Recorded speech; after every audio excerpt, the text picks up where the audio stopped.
তাহাজ্জুদ নামাজ কি সূরা ইখলাস 3 বার করে পড়তে হবে? এশার নামাজের সময় বিতির নামাজ পড়ে ফেললে পরে তাহাজ্জুদের নামাজ পড়লে সেটা আদায় হবে কি? আজানের সময় কি সালাম দেওয়া যাবে? অজু থাকা অবস্থায় যদি ঘুমের তন্দ্রা ভাব আসে তাহলে কি পুনরায় অজু করতে হবে? আজান শোনার সাথে সাথে জবাব দেওয়া উচিত নাকি সম্পূর্ণ শোনার পর দিতে হবে? প্রস্রাব করার ক্ষেত্রে অনেক সময় ছিটা ফোটা কাপড়ে বা শরীরে লেগে যায়, অথবা লেগেছে কিনা সেই সন্দেহ থেকে যায়, তখন করণীয় কি? আমরা প্রতিদিন যে গুনাহগুলো করে থাকি সেগুলো কি 5 ওয়াক্ত নামাজের পর 3 বার আস্তাগফিরুল্লাহ বলার মাধ্যমে ক্ষমা হয়ে যাবে, নাকি আলাদা তওবা করতে হবে? যে কোনো সূরা পুরো মুখস্থ হয়নি, সেক্ষেত্রে কি অর্ধেক সূরা নামাজের কেরাতে পাঠ করা যাবে? অনেক ব্যক্তিকে বলতে শুনে প্রকৃতির প্রতিশোধ বলতে কিছু আছে কি? চলুন আর বিলম্ব না করে আপনাদের প্রশ্নের উত্তরের আলোকিত ভবনে প্রবেশ করা যাক। হাসান রহমান আপনি লিখেছেন, মসজিদে নির্বাচনী প্রচারণা চালানো জায়েজ আছে কি? মসজিদে নির্বাচনী প্রচারণা চালানো এটা কোনো অবস্থাতে জায়েজ থাকতে পারে না। কারণ নির্বাচনী প্রচারণা এটি হলো নিজেকে প্রচার করা এবং নিজেকে ভোট দেওয়ার জন্য মানুষকে আহ্বান করা, এবং নিছকই দুনিয়াবি এবং জাগতিক বিষয়কে কেন্দ্র করে এটি হয়ে থাকে। আর এটি যখন হতে থাকবে এর নানাবিধ, প্রথমত এটি একান্ত দুনিয়াবি আলাপ, একান্ত নিজের স্বার্থ সংশ্লিষ্ট আলাপ, যেটা মসজিদে মানুষের মাঝে ঘোষণা দেওয়া জায়েজ নয়। নবী করিম সাল্লাল্লাহু আলাইহি সাল্লাম সূরা আবু দাউদ সহ বিভিন্ন হাদিসে কিতাবে বর্ণিত হাদিসে তিনি বলেছেন যে ব্যক্তি মসজিদে কোনো হারানো জিনিসের ঘোষণা দেয়, আল্লাহ যেন তাকে সেটা ফিরিয়ে না দেন। তার মানে মসজিদে হারানো জিনিসের ঘোষণা দেওয়া জায়েজ নয়। মসজিদে আমার কোনো জিনিস হারিয়ে গিয়েছে বাহিরে বা মসজিদে, সেটার ঘোষণা মসজিদে দেওয়া যদি না জায়েজ হয়, তাহলে নির্বাচনী প্রচারণা মসজিদে করার কোনো জায়েজ হওয়ার সুযোগ থাকতে পারে না, কারণ এটাও দুনিয়াবি বিষয়। তাছাড়া এ ধরনের প্রচারণার ফলে এক পক্ষ প্রচার করবে, আরেক প্রতিপক্ষ আসবে প্রচার করতে, তারা একরকমের কথা বলবে, অপরপক্ষ এসে অন্য রকমের কথা বলবে, এবং এখানে পাল্টাপাল্টি হতে পারে, বিশৃঙ্খলা হতে পারে, এবং হওয়াটা স্বাভাবিক হয়ে থাকে অহরহ বাস্তবতাও তাই। এসব কারণের প্রেক্ষিতে মসজিদকে এ ধরনের কর্মকাণ্ড থেকে মুক্ত করা আমাদের সবার দায়িত্ব। আমরা যে দল বা যে মত লালন করি না কেন, এজ এ মুসলিম আল্লাহর ঘরকে সম্মানের জায়গা হিসাবে আমাদের রাখা দরকার। এটাকে বিতর্কিত কোনো জায়গা করা উচিত নয়, এবং আমাদের ব্যক্তি স্বার্থ হাসিলের কোনো জায়গা করা উচিত নয়। এটা ইবাদতের জায়গা, এবং সেখানে শুধুমাত্র ইবাদতই করতে হবে। এরপরে প্রশ্ন করেছেন নুসরাত জাহান নিপু, আপনি লিখেছেন, বিয়ের জন্য বরপক্ষ মেয়েকে দেখতে এলে কি সম্মানী হিসাবে টাকা দিতেই হয়? টাকা না দিলে কি এ ব্যাপারটি মেয়েকে অসম্মান করা বোঝায়? আপনার মন্তব্য জানতে চাই। দেখুন, এই বিষয়টি নিছকই প্রচলনের উপর নির্ভরশীল, অর্থাৎ এটার ব্যাপারে আমাদের দেশের প্রচলন কেমন রয়েছে এটি তার উপর ভ্যারি করবে। যেহেতু আমাদের দেশে সাধারণত পাত্রীকে দেখতে গেলে বই হোক কিছু একটা তাকে উপঢৌকন দেওয়ার প্রচলন রয়েছে, অতএব সেটি দেয়া যেতে পারে। এটি দিতেই হবে এমন কোনো বাধ্যবাধকতা যেমন নাই, তেমনিভাবে এটি না দিলে যদি অপমানকর মনে হয়, মানহানিকর মনে হয়, মেয়েকে আপনি অপছন্দ করলেন, সেই সাথে কোনো পাত্তাই দিলেন না, এরকম মনে হয়, তাহলে সেক্ষেত্রে সেটি করা উচিত নয়। কিছু না কিছু হাদিয়া বা উপঢৌকন দেওয়া উচিত। এটি সেরাই কোনো বিষয় নয়, নিছকই আপনার প্রচলনের একটা বিষয়। শরীয়তের মৌলিক নির্দেশনা হলো মানুষকে অসম্মান করা যাবে না। কোনো সমাজে বিশেষ কোনো কর্মকাণ্ডকে অসম্মানকর, মানহানিকর মনে করা হলে সে কাজ থেকে বিরত থাকতে হবে, যেহেতু সেটি মানুষের অপমানের কারণ হয়।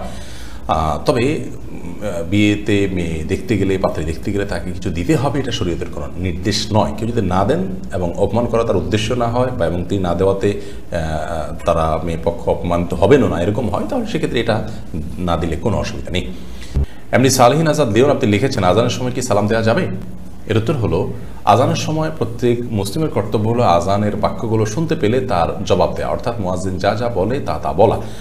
কারণ সহিহ বুখারীর বর্ণনায় আসছে, ইযা সামি'তুমুন নিদা ফাকুলু মিসলা মা ইয়াকুল মুয়াজ্জিন, যখন তোমরা আজান শুনতে পাবে তখন মুয়াজ্জিন যা বলে তোমরা হুবহু তা বলবে। নারী পুরুষ সকলের জন্য আমলটি প্রযোজ্য। বিধায় মুয়াজ্জিন যখন আল্লাহু আকবার বলবে, আমরা আল্লাহু আকবার বলবো। এভাবে যা বলবে সাথে সাথে তা বলবো। শুধু হাইয়া আলাস সালাহ হাইয়া আল ফালাহ বলার সময় আমরা লা হাওলা ওয়ালা কুওয়াতা ইল্লা বিল্লাহ পড়বো। এরকম বললে মুয়াজ্জিন আজান দিয়ে যে পরিমাণ সওয়াব পাচ্ছেন, আমরা জবাব দিই ইনশাআল্লাহ বিইذنিল্লাহ তার সমপরিমাণ সওয়াব পাবো। বিভিন্ন হাদিস থেকে সেটি বোঝা যায়। এজন্য আজানের সময় সালাম দেওয়ার চাইতে আজানের জবাব দেওয়াটা গুরুত্বপূর্ণ আমল। হ্যাঁ, যদি এমন হয় যে কোনো ব্যক্তিকে আপনি আজানের সময় সালাম দিয়ে ফেলেছেন, অথবা কেউ আপনাকে সালাম দিয়েছে, আপনি এখন জবাব দিবেন, তাহলে আজানের জবাব দিতে ফাঁকে আপনি সালামের জবাব দিয়ে ফেলতে পারেন, এতে কোনো অসুবিধা নেই। বরং এর সুযোগ তো আছে। মুয়াজ্জিন যখন আজান দিচ্ছেন, কথার কথা একটা বাক্যর জবাব আপনি দিয়েছেন, একটা বাক্য তিনি পাঠ করছেন, এই ফাঁকে আপনি জবাব দিয়ে ফেললেন, এটি করা যেতে পারে, কোনো অসুবিধা নেই। এবং রাদ্দুল মুখতারে এই বিষয়ে ফতোয়া রয়েছে যে এটি করা যেতে পারে। তবে সবচেয়ে ভালো হয় যদি আজানের সময়টাতে আপনি নীরব থেকে আজানের জবাবটা দিয়ে তারপরে কারোর সাথে সাক্ষাৎ করে সালাম দিলেন, তিনি জবাব দিলেন, এটা হয় সবচেয়ে ভালো। অথবা কেউ আপনাকে সালাম দিয়েছেন, আজান হয়তো শেষের দিকে আছে, আপনি আজানের জবাবটা শেষ করে তারপর তার জবাব দিলেন। যদি সেই সুযোগ থাকে তিনি অপেক্ষা করেন, তাহলে সেটি করা যেতে পারে। আর যদি মনে হয় যে না, রানিংয়ে আছেন দুইজন, চলে যাবেন এবং একজনের সালাম দিয়েছে তার জবাব দেওয়া বাদ থেকে যাবে, তাহলে আজানের জবাব দিতে হবে, কারণ আজানের জবাব দেওয়াটা ওয়াজিব। বিদায় খোলাসা কথা হলো, আজান চলাকালীন সময় উভয় পক্ষের, অর্থাৎ সালাম দিবেন নিবেন উভয় পক্ষের উচিত হলো আজানের জবাবে মনোনিবেশ করা, সালামটা পরে দেওয়া। যদি কেউ সালাম দিয়ে দেন এবং তিনি চলে যাবেন, থাকবেন না, তাহলে তাকে ফাঁক দিয়ে জবাব দিয়ে ফেলতে হবে। আর যদি তিনি থাকবেন বা দুজন কাছাকাছি একই জায়গায় আছেন, তাহলে সেক্ষেত্রে জবাবটা শেষ করে সালামের আদান প্রদান তারা করবেন। এরপরে টিটু পপি আপনি লিখেছেন, আজান শোনার সাথে সাথে জবাব দেওয়া উচিত নাকি সম্পূর্ণ শোনার পর দিতে হবে? এর উত্তর হলো যে আজানের বাক্যগুলো শোনার পরপর আমরা দিয়ে যাব, মুয়াজ্জিন বলার পরেই আমরা দিব, কিন্তু সম্পূর্ণ আজান মুয়াজ্জিন শেষ করবে, তারপর আমি একটা একটা করে বলবো। ব্যাপারটা এরকম নয়। মুয়াজ্জিন যখন আল্লাহু আকবার বলবে তখন আমরা আল্লাহু আকবার বলবো, মুয়াজ্জিন যখন আশহাদু আল্লা ইলাহা ইল্লাল্লাহ বলবে তখন আমরা আশহাদু আল্লা ইলাহা ইল্লাল্লাহ বলবো। কারণ বিষয় সহিহ মুসলিম বর্ণিত হাদিসে আমরা দেখতে পাই, নবী করিম সাল্লাল্লাহু আলাইহি ওয়াসাল্লাম বলেছেন, মুয়াজ্জিন যখন আল্লাহু আকবার বলবে তোমরা আল্লাহু আকবার বলবে, মুয়াজ্জিন যখন আশহাদু আল্লা ইলাহা ইল্লাল্লাহ বলবে তোমরা আশহাদু আল্লা ইলাহা ইল্লাল্লাহ বলবে, মুয়াজ্জিন যখন হাইয়া আলাস সালাহ হাইয়াল ফালাহ বলবে তখন তোমরা লা হাওলা ওয়ালা কুওয়াতা ইল্লা বিল্লাহ বলবে। এখান থেকে বোঝা যায় হাদিস থেকে যে বাক্যগুলো মুয়াজ্জিন বলার পর আমরা বলবো। সবগুলো বাক্য বলে শেষ করেছে আজানের, তারপরে আমরা জবাব দিব বা আমরাও হুবহু বলবো, ব্যাপারটি সেরকম নয়। এরপর পাবেল আলম আপনি আইডি থেকে লিখেছেন, আমি গর্ভবতী, আমার স্বামী নামাজ পড়তে চায় না, এটার কোনো প্রভাব কি আমার সন্তানের উপরে পড়বে? আপনার সন্তানের উপর আপনার স্বামীর বেনামাজি হওয়ার কারণে কোনো প্রভাব পড়বে বলে কোরআন হাদিসের আলোকে আমাদের মনে হয় না। কারণ হলো আল্লাহ রাব্বুল আলামিন একজনের দায়ে এর বোঝা, একজনের পাপের বোঝা অন্যজনের উপর চাপান না। তবে অবশ্যই মা বাবার দিনদারি, তাদের তাকওয়া তাহারাত, বিশেষ করে মায়ের ব্যক্তিগত তাকওয়া চর্চা সন্তান গর্ভে থাকাকালীন সময়, এটার ইতিবাচক প্রভাব সন্তানের উপর পড়ে। কিন্তু তাই বলে জন্মদাতা বাপ তিনি খারাপ কাজ করলেও তার প্রভাব গিয়ে সন্তানের উপর পড়বে এমন নয়। তবে তাকেও যদি সুপথে আনা যায় এবং সালাতের অভ্যস্ত করা যায়, সন্দেহাতীতভাবে একটি তাকওয়ার পরিবেশে আল্লাহর কাছে দোয়া করবেন, তিনি ভালো কিছু চাইবেন, আল্লাহ নেক বান্দা হবেন, সেই হিসেবে আল্লাহ তাআলা তাদের জন্য ভালো কিছু দিবেন, সে আশা করা যায়, সেটি আরেকটি বিষয়। কিন্তু বাবার বেনামাজি হওয়ার কারণে সন্তানের মধ্যে তার প্রভাব পড়বে, সন্তানও বেনামাজি হবে, এমনটি আবশ্যক নয়। কত খারাপ মানুষের ঘরে আল্লাহ তাআলা কত নেক মানুষ দিয়েছেন। আব্দুর রহমান সিয়াম আপনি লিখেছেন, আমি শুনেছি মেয়েদের হায়েজ নিফাস হওয়ার পর তাদের বিয়ে না হওয়া পর্যন্ত প্রত্যেক হায়েজ নিফাসের সময় বাবার গুনাহ হয়, এটা কি সত্য? না, এটা সম্পূর্ণ ভিত্তিহীন কথা। মেয়েদের মাসিক হওয়ার পর, অর্থাৎ তারা প্রাপ্তবয়স্ক হওয়ার পর বিয়ে না দিলে যতবার মাসিক হবে ততবার তারা গুনাহগার হবেন, এরকম কোনো কথা কোন হাদিসে বর্ণিত হয়নি। তবে হ্যাঁ, বিবাহ প্রয়োজন ছাড়া এবং একান্ত যৌক্তিক কারণ ছাড়া বিলম্ব করা এবং অতিরিক্ত দুনিয়াদারি মানসিকতা থেকে বিবাহকে বিলম্ব করা, এটি শরীয়তের দৃষ্টিকোণ থেকে নাজায়েজ কাজ, অনুচিত কাজ। পিতামাতা, বাবা মা তাদের এই কাজটি করা অনুচিত, সেটি সম্পূর্ণ ভিন্ন বিষয়। কিন্তু তাই বলে তারা গুনাহগার হয়ে যাবেন এরকম কোনো কথা কোনো হাদিসে আসেনি। এরপরে জাহারা জান্নাত আপনি লিখেছেন, কুফরি ও শিরকি কাজে লিপ্তদের সাথে বন্ধুত্বপূর্ণ সম্পর্ক রাখা যাবে কি? যারা কুফরি এবং শিরকি কাজে লিপ্ত এবং সরাসরি এই কাজগুলো তারা করছেন জেনে বুঝে, তাদের সাথে বন্ধুত্বপূর্ণ সম্পর্ক রাখলে যদি নিজেও তার দ্বারা প্রভাবিত হওয়ার আশঙ্কা থাকে, তাহলে অবশ্যই তাদের সাথে বন্ধুত্বপূর্ণ সম্পর্ক রাখা যাবে না, নিজেকে বাঁচাবার প্রয়োজনে। আল্লাহ রাব্বুল আলামিন বলেছেন, আলমার ও মা দীন খালিলি, মানুষ তার বন্ধুর দিন এবং আদর্শ এটার অনুসরণ করে, তার অনুগামী হয়। অতএব ফালিয়ানজুর আহাদুকুম মা ইউখাল, তোমাদের কে কার সাথে বন্ধুতা করছে তোমরা সেটি খেয়াল করো। এই জন্য শিরকে কুফরিতে লিপ্ত ব্যক্তিকে বন্ধু বানানো উচিত নয়। তবে হ্যাঁ, যদি তার সাথে বন্ধুতাপূর্ণ সম্পর্ক থাকলে তাকে নাসিহা করা যায়, দাওয়াত দেওয়া যায় এবং নিজে তার প্রভাব দ্বারা প্রভাবিত হওয়ার আশঙ্কা না থাকে, তাহলে সেক্ষেত্রে বন্ধুত্বপূর্ণ সম্পর্ক রাখা যেতে পারে, সেটি দাওয়াতের উদ্দেশ্যে। অন্যথায় ওয়ালা এবং বারার দাবি হলো এ ধরনের মানুষকে বন্ধু হিসাবে গ্রহণ না করা। সাদিয়া সরকার আপনি লিখেছেন, লম্বা হওয়ার কোনো দোয়া আছে কি? খাটো হওয়ার কারণে আমার বিয়ে বিলম্বিত হচ্ছে। আল্লাহ তাআলা সহজ করুন আপনার বিয়ের বিষয়টি, আমরা দোয়া করি। আর আপনাকে বলছি যে লম্বা হওয়ার জন্য সুনির্দিষ্ট কোনো দোয়া কোন হাদিসে বর্ণিত হয়েছে বলে আমাদের জানা নেই। তবে আপনি সাধারণভাবে আল্লাহর কাছে দোয়া করতে পারেন যেন আল্লাহ তাআলা আপনার বিয়েকে ত্বরান্বিত করেন এবং সহজ করেন। আর মনে রাখবেন যে লম্বা হওয়ার দোয়া করলেই যে আপনার বিয়ে হয়ে যাবে ব্যাপারটি সেরকম নয়। দোয়ার ক্ষেত্রে আমাদেরকে বিচক্ষণতার পরিচয় দিতে হবে, শরীয়ত আমাদেরকে সে নির্দেশই করেছে। অনেকে আল্লাহর কাছে চান যে আল্লাহ আমার এত টাকা যেন হয়, তো এত টাকা হলেই যে আপনি সুখী হবেন ব্যাপারটি তো সেরকম না। এত টাকা হলো, তার চেয়ে বেশি টাকা খরচের ব্যবস্থা হয়ে গেলো, তাই লাভ কি? একজন আল্লাহর কাছে দোয়া করেছেন, আল্লাহ আমার যেন এমন জীবন আসে যে আমার 2 হাত ভর্তি টাকা থাকে এবং আমার আশেপাশে শুধু মেয়ে আর মেয়ে থাকে। তো সেই ভদ্রলোক দেখা গেল যে কোনো একটা কলেজের আপনার বাসের হেল্পারে চাকরি পেয়েছে, 2 হাত ভর্তি টাকা থাকে, সেটা মানুষের আশেপাশে মেয়েরা আছে, মেয়েরা কলেজের ছাত্রী। তো এই ধরনের দোয়া অহেতুক দোয়া, এ ধরনের দোয়া কোনো যৌক্তিক দোয়া নয়। আপনি দোয়া করবেন আল্লাহ আমাকে সুখ শান্তি দেন, আমাকে ভালো জীবন সঙ্গিনী দেন, আল্লাহ তাআলা তার জন্য যা দরকার সেটি ব্যবস্থা করবেন, আপনার দোয়া যদি শর্ত পূরণ করে করতে পারে। অতএব লম্বা হলেই যে আপনার বিয়ে হয়ে যাবে ব্যাপারটা সেরকম নয়। অতএব লম্বা হওয়ার দোয়া না করে আপনি আল্লাহর কাছে দোয়া করবেন যাতে আপনার সমস্যার সমাধান হয়। আপনি যে অবস্থা আছেন সেই অবস্থা থেকেও তো আল্লাহ তাআলা আপনার বিয়ের ব্যবস্থা করতে পারেন। এছাড়া এমনিতে একজন মানুষের সাধারণ যে আপনার দৈর্ঘ্য থাকে বা লম্বা থাকেন, তিনি তার থেকে লম্বা হওয়ার জন্য ব্যায়ামের কথা অনেকে বলা হয়ে থাকে, সেগুলো সংশ্লিষ্টদের সাথে আলাপ আলোচনা করে সেগুলো যৌক্তিক হলে সেগুলো থেকে আপনি উপকৃত হতে পারেন, সেটা সম্পূর্ণ আরেকটি বিষয়। এরপরে চন্দ্র খন্দকার আপনি লিখেছেন, কত বছর বয়সে নামাজ ফরজ হয়? প্রাপ্তবয়স্ক হলে তখন নামাজ ফরজ হয়, মেয়েরা যখন মাসিক হয় তখন থেকে, ছেলেরা যখন স্বপ্নদোষ শুরু হয় তখন থেকে দাড়ি ইত্যাদি গজালে সেটাকেও আপনার প্রাপ্তবয়স্ক হওয়ার আলাদা হিসেবে ধরা হয়েছে। আর যদি এটি না হয় তাহলে সেক্ষেত্রে এটার একটা বয়সের সীমানা ধার্য করা হয়েছে, সেটা হলো বেশিরভাগ ওলামাদের বর্ণনা অনুযায়ী, মত অনুযায়ী ছেলেদের জন্য 15 বছর। আলী মাজেদ আপনি লিখেছেন, সুইসাইড করে মারা গেলে কি কখনো জান্নাতে যাবে না? সুইসাইড করে মারা গেলে কখনো জান্নাতে যাবে না এমন কোনো কথা নেই, তবে সেটি গুনাহের কথা, কবিরা গুনাহের কথা, পাপের কথা, এই জন্য আল্লাহর কাছে পাপিষ্ট হতে হবে, কিন্তু এরপরেও জান্নাতে যাওয়ার অপশন খোলা থাকে, যদি আল্লাহ তাআলা চান মাফ করতে পারেন। নাজমুস সুলতান আপনি লিখেছেন, ফোনে কোরআনের অ্যাপ আছে, অনেক সময় ফোনে পা লেগে যায়, এতে কি গুনাহ হবে? না, এতে গুনাহ হবে না, কারণ আমাদের ভেতরে তো কোরআন আছে, অ্যাপে যেরকম সফট কপি আছে, আমাদের বক্ষেও তো সফট কপি আছে, তো আমাদের কারো গায়ে লাগলে কি গুনাহ হয়? গুনাহ হয় না, অতএব এখানেও গুনাহ হবে না। মোহাম্মদ সজিব হাওলাদার আপনি লিখেছেন, সিগারেট খেলে নামাজ হবে কি? সিগারেট খেলে তার সাথে নামাজের আসলে কোনো সম্পর্ক নেই, বরং সিগারেট বা ধূমপান করা এটা সম্পূর্ণ গুনাহের কথা। আল্লাহ বলেছেন, লা তুলকু বিআইদিকুম ইলা তাহলুকা, তোমরা নিজেদেরকে ধ্বংসের দিকে ঠেলে দিও না। বিধায় এমন কোনো কাজ করা জায়েজ নয় যে কাজ করলে আমরা ক্ষতির মুখে পড়বো। ধূমপান স্বাস্থ্যের জন্য ক্ষতিকর হওয়ার কারণে করা জায়েজ নয়, আর আরও অনেক কারণে এটি নিষিদ্ধ। ইসলামের দৃষ্টিকোণ থেকে এটি গুনাহের কথা ধূমপান করা, কিন্তু ধূমপান করলে তার সালাত হবে না ব্যাপারটা এমন না। ধূমপান করে যখন সে মসজিদে যাবে, মুখ পরিষ্কার করে যাবে যাতে কোনো গন্ধ না থাকে, সেটি আরেকটি নির্দেশনা পৃথক। এরপর প্রিন্স ফারুক আপনি লিখেছেন, সুদখোরকে দান করলে দান কবুল হবে কি না? দান আপনি যে কোনো ব্যক্তিকেই করতে পারেন। আল্লাহ রাব্বুল আলামিন যখন কোনো দান আপনি করবেন, সেটা ইখলাসের সাথে যদি করেন, হালাল উপার্জন থেকে করবেন, তখন আল্লাহ তাআলা সেটা কবুল করবেন। সেটা কোনো খারাপ মানুষের জন্য করলেও হতে পারে, অমুসলিমকে দান করলেও সেটা কবুল হতে পারে। বিধায় সুদখোর হলে তাকে দান করলে কবুল হবে না, এরকম না। বিশেষ করে সুদখোরকে যদি দান করে সুদ থেকে মুক্ত করার চেষ্টা করেন, সেটা তো আরও বেশি সওয়াবের কাজ হবে ইনশাআল্লাহ বিইذনিল্লাহ।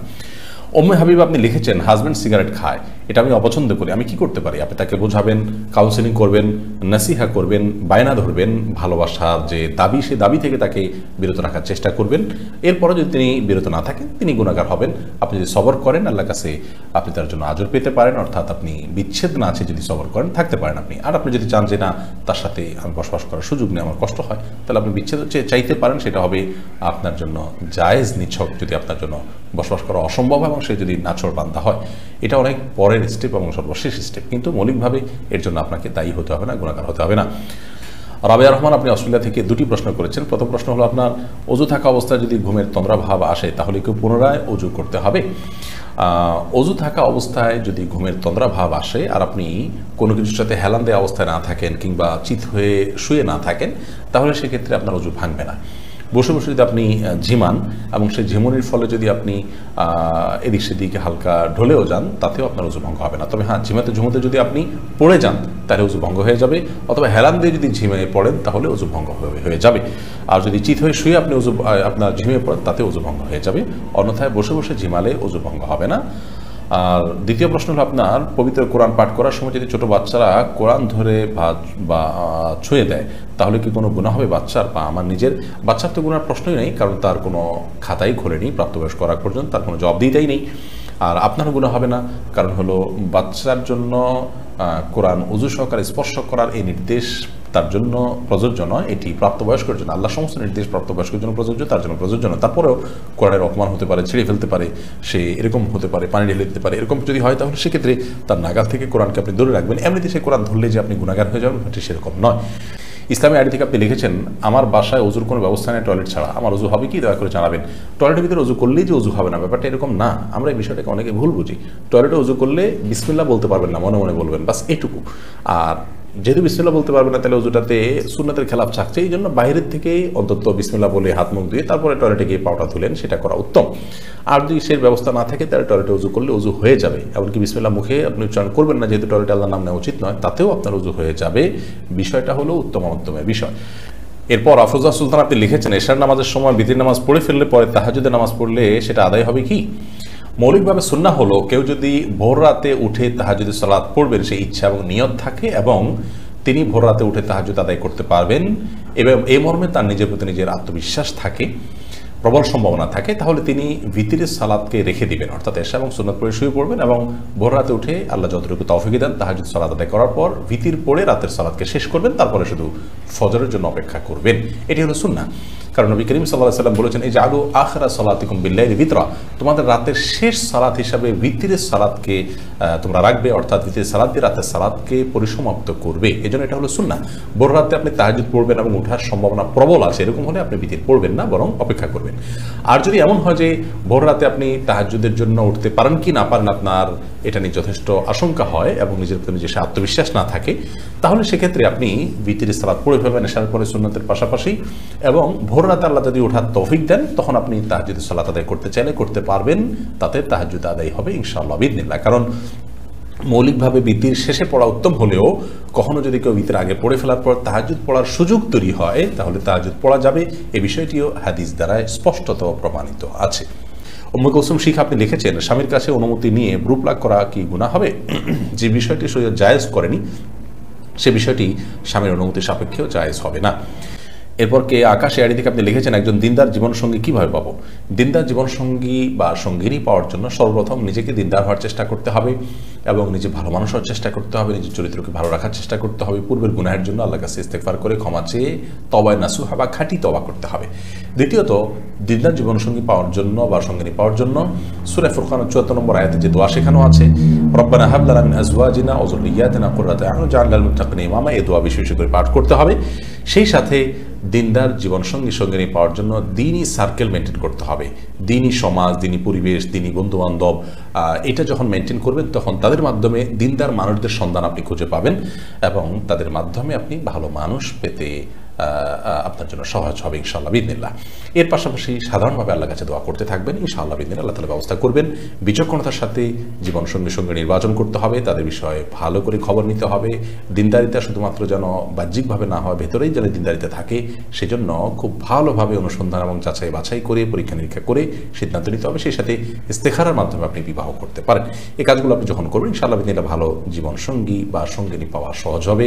আল্লাহ তাআলা আমাদেরকে সবাইকে এই মহামূল্যবান সম্পত্তি অর্জন করার তৌফিক দান করুন যারা এখনো বিবাহ করেননি। আহমেদ সবুজ বিন সিরাজুল আপনি লিখেছেন, দাড়ি কতটুকু রাখলে পূর্ণ সুন্নাহ আদায় হবে? দাড়ি রাখার ক্ষেত্রে কোরআন এবং সুন্নাহ নির্দেশনা হলো লম্বা করো, দাড়িকে লম্বা করবেন। নবী করিম সাল্লাল্লাহু আলাইহি ওয়াসাল্লাম হাদিসগুলোকে আমরা দেখতে পাই, তিনি আফুল্লুহা আর খুল্লুহা, তিনি দাড়িকে তোমরা ছেড়ে দাও, দাড়িকে তোমরা লম্বা করো, এরকম নির্দেশ করেছেন। তবে আব্দুল্লাহ ইবনে ওমর রাদিয়াল্লাহু তাআলা আনহু, আবু রাদিয়াল্লাহু তাআলা সবিন সাহাবী থেকে দাড়ি এক মুষ্টি হওয়ার পরে অতিরিক্ত অংশ কাটার বিষয়টি প্রমাণিত হয়। বুখারীর বর্ণনায় এরকম একটা হাদিস রয়েছে, হজের সময় হয়েছে। হজের সময় হলে যে এটা হজের জন্য ফিক্স সেটারও কোনো প্রমাণ নাই, যার কারণে বাইরেও হতে পারে। এই জন্য এক মুষ্টির পরে চাইলে কেউ কাটতে পারে, কিন্তু যদি কেউ এক মুষ্টির বড় রাখেন তিনি কোনো গুনাহ করেছেন এমনটি করা যাবে বলা যাবে না, কারণ রাসূল আকরাম সাল্লাল্লাহু আলাইহি ওয়াসাল্লাম লম্বা করতে বলেছেন, তিনি কাটার কোনো নির্দেশনা দেননি। হ্যাঁ, কারণ যদি দাড়ি অনেক লম্বা হয় এবং তার ফলে ধরুন বোতামের সাথে লেগে যায়, তার জন্য কষ্টের কারণ হয়, পেশাবের ছিটা আসে, নানাবিধ অসুবিধা তৈরি হয়, তাহলে এক মুষ্টির পরে তিনি চাইলে কাটতে পারবেন। কিন্তু কেউ না কেটে যদি লম্বা করেন এবং তার অসুবিধাতে যদি না হয়, তাহলে সেক্ষেত্রে তাকে নিয়ে তাচ্ছিল্য করা বা ট্রল করার কোনো সুযোগ নেই। এরপর প্রশ্ন করেছেন রানা, আপনি লিখেছেন, অনেক ব্যক্তিকে বলতে শুনে প্রকৃতির প্রতিশোধ। প্রকৃতির প্রতিশোধ বলতে কিছু আছে কি? দেখুন, প্রকৃতির প্রতিশোধ বলতে কোনো কিছু নেই। যারা প্রকৃতির প্রতিশোধ বলেন তারা মূলত এমন একটা কথা বলেন যে কথাটি কুফরি কথার সাথে সাদৃশ্যপূর্ণ বা যে কথার কুফরি একটি মিনিং আছে। প্রকৃতি আল্লাহর সৃষ্টি, অতএব এই প্রকৃতি কোনো প্রতিশোধ নিতে পারে না। বা প্রকৃতির প্রতিশোধ পরায়ণ হতে পারে না। আল্লাহ রাব্বুল আলামিন কারোর কোনো পাপের কারণে তাকে প্রায়শ্চিত্তের মুখোমুখি করেন, শাস্তির মুখোমুখি করেন, সেটি হতে পারে। আল্লাহর কথা না বলে প্রকৃতির কথা বলা, এটা হলো সেকুলার। এবং আল্লাহকে যারা স্বীকার করতে চান না, আল্লাহর প্রতি ঈমান আনয়ন করতে চান না, ঈমানদার এবং আল্লাহর কাছে আত্মসমর্পণ করে মুসলমান হতে চান না, তাদের স্টাইল। অতএব কোনো মুসলমানের জন্য এটা বলা জায়েজ নয়, উচিত নয় যে প্রকৃতির প্রতিশোধ ইত্যাদি। বরং এই প্রকৃতি এটা আল্লাহ তাআলার সৃষ্টি, সে কীভাবে প্রতিশোধ নেবে? আল্লাহ তাআলা এই প্রকৃতি দিয়ে কোনো ব্যক্তিকে শাস্তি দিতে পারেন, উপযুক্ত তার প্রাপ্য দিতে পারেন, সেটি সম্পূর্ণ আল্লাহ তাআলার বিষয় এবং গায়েবের বিষয়। আমরা সে বিষয়ে যে সবসময় মন্তব্য করতে পারবো তা নয়। এরপরে মনের কথা এটি থেকে আপনি লিখেছেন, অজু করার সময় মাথায় কাপড় না দিলে কি অজু হবে না? অজু করার সময় যদি মাথায় কাপড় নাও দেন তবু অজু হয়ে যাবে। অজু করার সাথে মাথায় কাপড় দেওয়ার আসলে কোনো সম্পর্ক নেই। বরং আপনি যখন অজু করবেন, আপনার তো চুলের গোড়া, কানের লতি, এই সবগুলো ধুইতে হবে। তো আপনি মাথায় কাপড় রেখে এগুলো কীভাবে ধোবেন? এরপর যখন মাথা মাসা করতে হবে আপনাকে, তখন তো কাপড় ফেলা ছাড়া আপনি কীভাবে মাসা করবেন?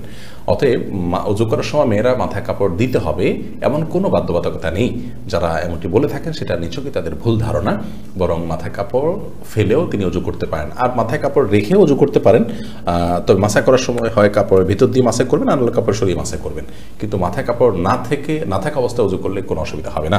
টাপু জানতে চেয়েছেন, তাহাজ্জুদ নামাজ কি সূরা ইখলাস 3 বার করে পড়তে হবে? তাহাজ্জুদ নামাজে সূরা ইখলাস কয়বার করে পড়তে হবে এরকম কোনো সংখ্যা কোরআন হাদিসে নির্ধারণ করা হয়নি। কেউ চাইলে একবার পড়তে পারেন, কেউ চাইলে একাধিক পড়তেও পারেন, তবে 3 বার পড়তে এমন কোনো কথা নেই। তানিয়া তাবাসসুম আপনি লিখেছেন, যে কোনো সূরা পুরো মুখস্থ হয়নি, সেক্ষেত্রে কি অর্ধেক সূরা নামাজের কেরাতে পাঠ করা যাবে? নামাজের সূরা পুরো খতম করা কি বাধ্যতামূলক? দেখুন, যে কোনো সূরা যদি পুরো মুখস্থ না হয়, সেক্ষেত্রে অর্ধেক সূরা সালাতে আপনি যদি কেরাতে পাঠ করেন তাতে কোনো অসুবিধা নেই, আপনার সালাত হয়ে যাবে। সূরা ফাতিহা পুরোটা পড়েছেন, অনেক সূরা অর্ধেক পড়েছেন, তাতে সালাত হয়ে যাবে। সূরা পুরো শেষ করাটা বাধ্যতামূলক নয়। বিশেষ করে বড় সূরা যদি হয় তাহলে তো পুরো সেট শেষ করা অবশ্যই জরুরি না। ছোটো সূরা হলে আপনার পড়ে ফেলা উচিত।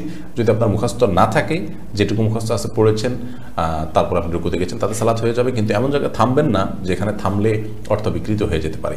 ছোটো সূরার ক্ষেত্রে এমনটি না করাই উচিত সাধারণত, যেহেতু অর্থ বিকৃতির সম্ভাবনা আছে। আপনি এমন জায়গায় থামলেন যে অর্থটা অপূর্ণাঙ্গ থাকলো, এই জন্য অর্থটা অন্তত দেখে নেবেন যে আপনি যেখানে থামলেন তাতে একটা কথা পূর্ণাঙ্গ হয় কিনা। হলে আপনি রুকুতে যেতে পারেন। এবং যদি খুব বেশি ছোট সূরা হয়, ধরুন 3 আয়াতের সূরা, তাহলে 2 আয়াত পরে আপনি রুকুতে চলে গেলেন। তো এরকম হলে আরেকটা আয়াত মুখস্থ করতে কতক্ষণ, সেটা করে ফেলা উচিত এবং এরকম অভ্যাস বানিয়ে নেওয়া উচিত নয়। যতদিন আপনার মুখস্থ না হলো ততদিন পর্যন্ত আপনি এটি করতে পারেন, যদি অর্থ বিকৃতির সম্ভাবনা না থাকে। এরপর ইলমা খন্দকার এসে আপনি লিখেছেন, ঘরের দেয়ালে আরবি হরফের ক্যালিগ্রাফি বা ডিজাইন করা কোনো দোয়া, যেমন আয়াতুল কুরসি, দোয়া ইউনুস ইত্যাদি টানানো জায়েজ আছে কি? এগুলো টানানোতে আমি মৌলিকভাবে খারাপ কিছু দেখি না।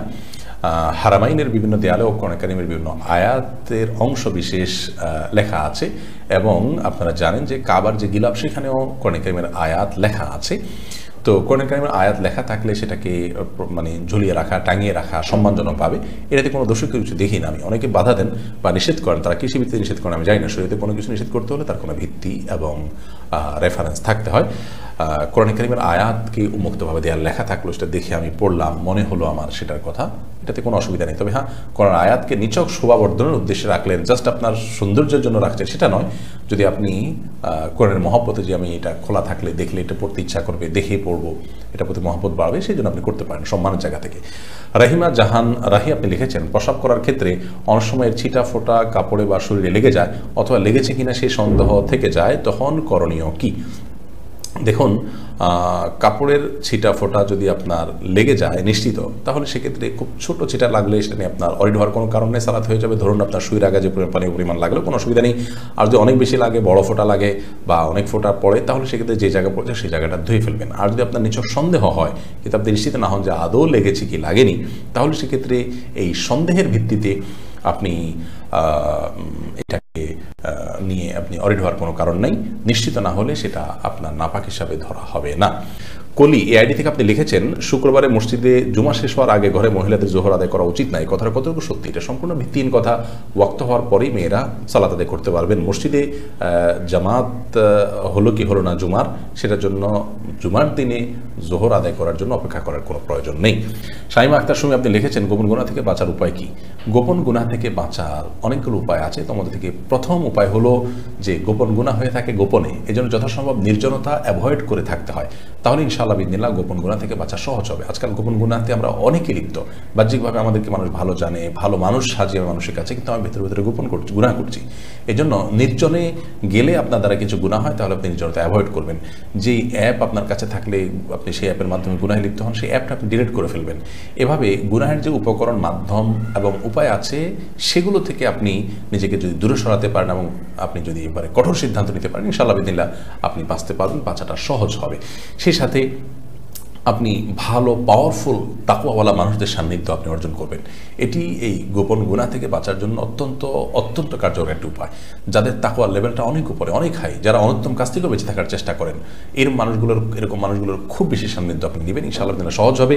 আল্লাহর কাছে আশ্রয় চাইবেন এবং দোয়া করবেন, আল্লাহ আপনি তৌফিক দান করেন। চোখের পানি ফেলে আল্লাহর কাছে লজ্জিত হয়ে মাপ চাবেন, ইনশাআল্লাহ আল্লাহ তাআলা আপনাকে সাহায্য করবেন। এবং যখন ঈমানের জোশ আসবে, তখন হিম্মত করে গোপন গুনার সমস্ত জড়গুলো উফড়ে ফেলবেন। সমস্ত অ্যাপ আনইনস্টল করা, সমস্ত কিছু ডিলিট করা বা যত ধরনের উপায় হতে পারে সেগুলো আপনি অবলম্বন করবেন, ইনশাআল্লাহ সহজ হবে। আল্লাহ তাআলা তৌফিক দান করুন। এমনি বিপ্লব হাসান লিখেছেন, আমরা প্রতিদিন যে গুনাহগুলো করে থাকি সেগুলো কি 5 ওয়াক্ত নামাজের পর 3 বার আস্তাগফিরুল্লাহ বলার মাধ্যমে ক্ষমা হয়ে যাবে, নাকি আলাদা তওবা করতে হবে? বড় গুনাহ, কবিরা গুনাহ করলে সেটার জন্য আলাদা তওবা করতে হবে। এই সাধারণ আস্তাগফিরুল্লাহ বা সাধারণ আমলের দ্বারা ছোট গুনাহ মাফ হবে, সগীরা গুনাহ মাফ হবে। কবিরা গুনাহ, যে গুনার শাস্তির কথা বলা হয়েছে, সতর্ক করা হয়েছে, কঠোরতা বলা হয়েছে যে গুনার কারণে, সেই গুনাহ মাফ হবে না সাধারণ কোনো আমল দ্বারা তওবা ছাড়া।